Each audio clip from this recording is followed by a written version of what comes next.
Bismillahirrahmanirrahim. Your Excellency, Sooronbay Jeenbekov, Prime Minister of the Kyrgyz Republic, Your Excellency Amanbay Kayipov, Governor of Naryn Oblast, Honorable Ministers, Excellencies, students, faculty, and staff of the University, distinguished guests.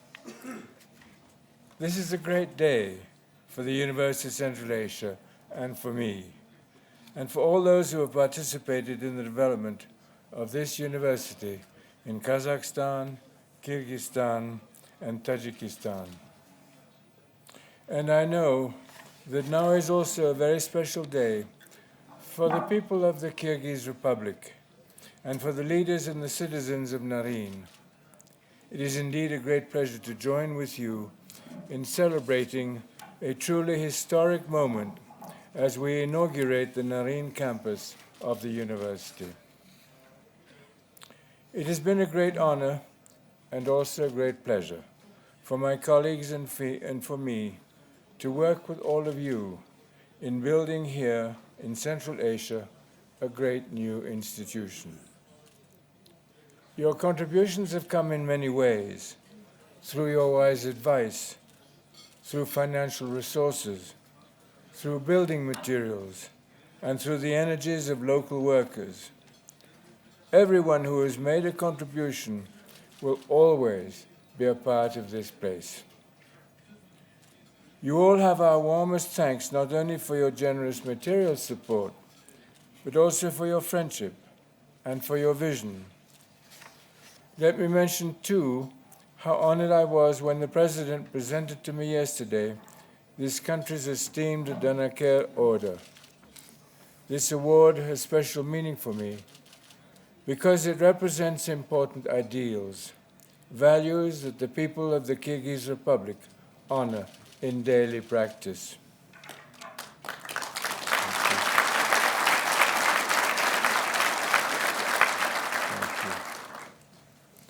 I gratefully accepted this award as a symbol of the partnership which has grown up through the years between the people of Central Asia and the people of the Arkan Development Network. A reminder of the road we have walked together and of the wonderful journey that still lies before us. As a result of your efforts, the University of Central Asia is already helping to lead the peoples of this Central Asian mountain region to an exciting new chapter in their history.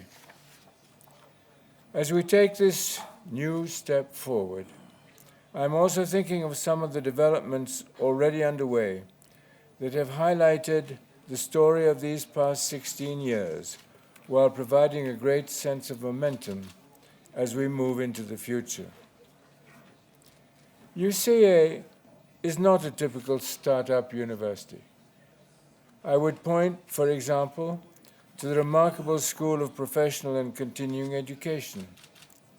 Since it launched its first courses in 2002, it has engaged a remarkable number of learners, over 90,000 in all, ranging from members of parliament to young people from the regions and from villages.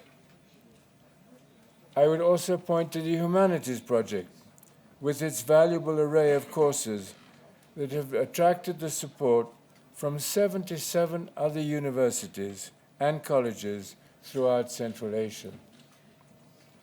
We could also talk proudly about the Institute of Public Policy and Administration, as well as the Mountain Societies Research Institute, two places that are already doing path-breaking research, cooperating with international partners on issues that will be central to the region's progress.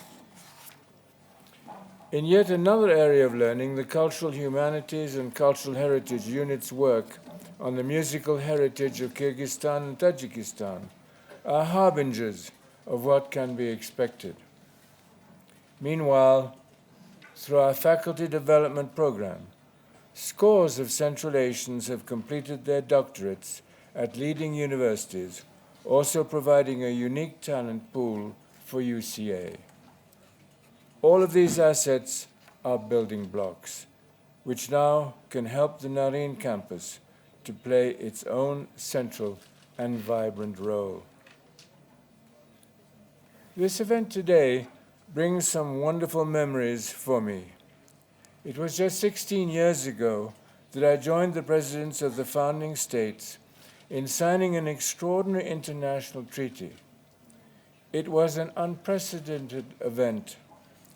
The treaty was then a unique example to the entire world of how these three countries could actually dream together about their common future. And it was also a wonderful example of how they could join hands together across national boundaries to make their dreams come true.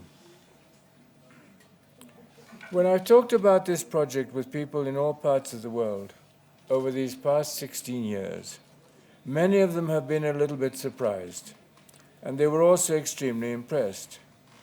Do you mean, they asked me, that this new university will have these different bases in 3 different countries, all working together in the pursuit of common goals?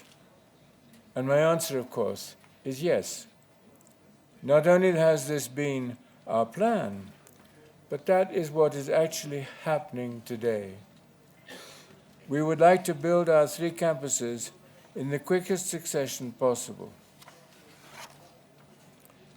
What this university is all about is not only the power of education, but also the power of international cooperation. It is a power that can change people's lives. It is important to know that what we are doing here will be a valuable example of international cooperation for the future, not only here in the region, but also for people far beyond the region. And it is also important to remember how this example also grows out of this region's past. Students of world history, remind us how Central Asia, 1,000 years ago, led the world in trade and investment, in urban development, in cultural and intellectual achievement. This was the place that leading thinkers from around the known world would look for leadership. What were the latest breakthroughs in astronomy or mathematics, in chemistry or medicine, in philosophy or music? This was the place to find out. This region is where algebra got its name, where the Earth's diameter was precisely calculated, where some of the world's greatest poetry was penned. Why did this happen? Why did it happen here? Above all, I would suggest it was because of the quality of openness. By that I mean openness to new ideas, openness to change, and openness to people from many backgrounds and with a variety of gifts. The people of the cities here, even all those centuries ago, joined hands with the people of the steppes, and together they reached out to people who were far, far away. That kind of openness can again be the key that unlocks the doors to the future. This will be true not just for people who live down the road or others who may live over the immediate horizon, but also for people who are even farther away. They are potential partners and potential beneficiaries as we take on the great questions of our time and place. How can we best improve our schools, head off climate change, deal with natural disasters, and advance the public's health? The University of Central Asia can do a great deal to help address and answer these questions, not only through its undergraduate and graduate programs, but also through faculty and student research, through relevant interdisciplinary programs, and through partnerships with other institutions, in each case geared to the specific challenges and circumstances of the region. And the impact of what we do can not only be global and regional, it can be local as well. By working with the leadership of the Oblast, we hope, for example, that Naryn will become a dynamic university town, enhancing the quality of life for all its citizens. Some examples are already in place. The renovation of the Jakipov Park is one. The Medical and Diagnostic Center is another. New plans are underway for an early childhood development center, a residential development for faculty, staff, and other local citizens, as well as a university inn for the many visitors that will come to share in the beauty and vitality of the Naryn region and the new university community.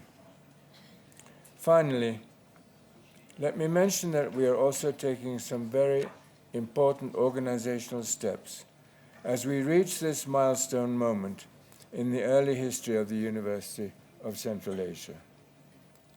Not only is UCA launching its first undergraduate degree program, but as an autonomous institution, it is now ready for self-governance under a board of trustees as envisaged in the International Treaty and the University Charter. As the Chancellor of the University, I am making the first appointment to the board by naming as its chairman Shams Qasim Laka.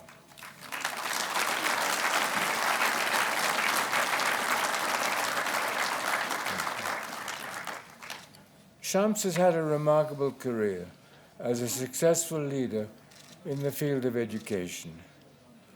For almost 3 decades, he led the building, planning, and operation of the Khan University, based at first in Pakistan, but now extending into 3 continents. He was also a former Minister of Education, as well as a Minister of Science and Technology in Pakistan. After making his appointment official, we will now also be moving to appoint other trustees as members of that board, a task I will undertake in cooperation with the presidents of the founding states who are the patrons of the university. It is under their leadership that we will now go forward. What we celebrate today is not the first phase of this story of growth and progress, but it is still an early step. Even as we rejoice today, we look forward to the many wonderful steps that are still to come. Thank you.